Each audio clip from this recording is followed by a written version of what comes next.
government or private resort station there, probably as a token of gratitude and as a reward for the guys keeping their mouths shut of what they saw on their Apollo flights. So until I have this guy on tape, on videotape, I will not reveal his name, but I did a little research on my own, and here is something that looks like a lake to me. Very suspiciously looks like a lake, and some other lakes in the vicinity. This is the Tsiolkovsky crater. Now, this crater from another altitude reveals some roads, some sightseeing roads. This is one of the major attractions there, obviously. And some interesting rectangular buildings and round buildings, and you can come and have a look for yourself. A round building, another round building, a rectangular building here. And the road, basically, it's very clearly visible here, the road circling the lake. These are on the far side of the moon, right? This is on all sides of the moon. And here, I have a full-color photograph, 8 by 11 photograph, of this giant lake. The water is so transparent you could see the craters on the bottom of the lake through the water. Small islands here, some kind of a little archipelago here. Could it be the moon Gulago? Nobody knows.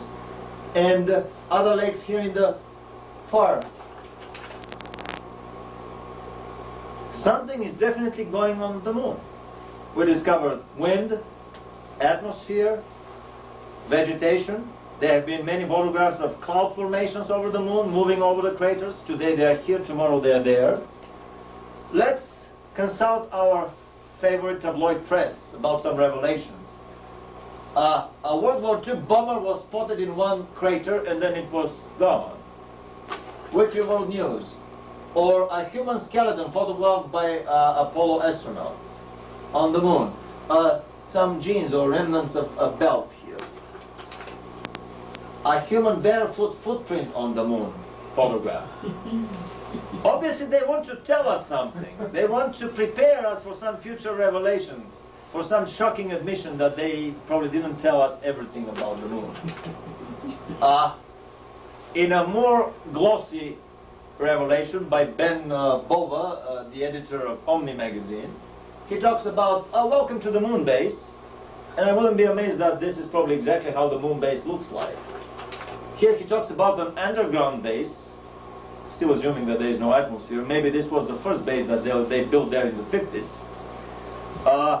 The Russians and Americans jointly landed on the moon in the late 40s or early 50s and spent the first few nights there, guests of honor at the already existing German underground space station there, the ex-Nazi colony on the moon. This is how they excavated the trench, did the additional trench here for the hotel rooms that were blasted with some plasma cutters. It was covered with a frame construction and covered with dirt. Exactly the same as the German underground airfield, the U fields. This is a U base on the moon. I wouldn't be amazed that this was the original German construction that they did probably in the late 40s.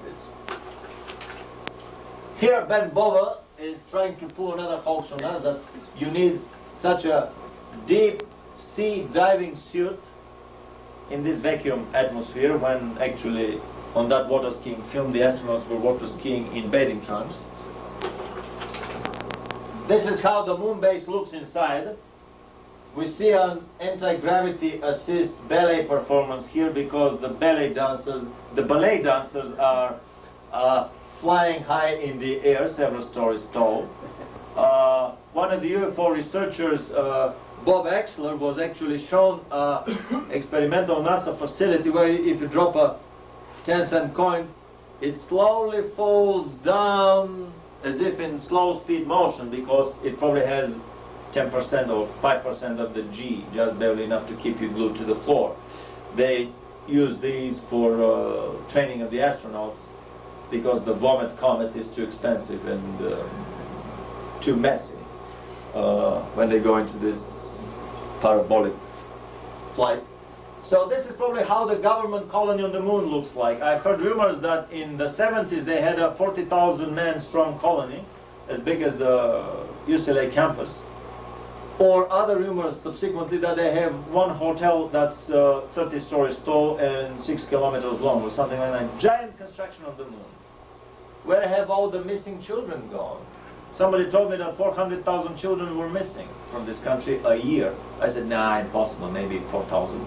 So I called this milk carton number. The lady was very puzzled. They never had any statistics, any studies, any journal articles about overall statistics. But finally he made a guess, an educated guess, being there 6-7 years. I was just my first call and only call ever. And she said 200,000. I was expecting 10, 20, 30,000. So basically she verified most of the rumors. I don't think that all of these are children stolen by divorced parents, or that all of them end up in the dissection tables of satanic cults, which are very numerous in the country. Still, this is an insignificant number. Most of the children end up in the underground academies of the New World Order, the Boys from Brazil type of academies that were run on the surface 50 years ago, as the Boys of Brazil experiment in the Brazilian jungle farms were.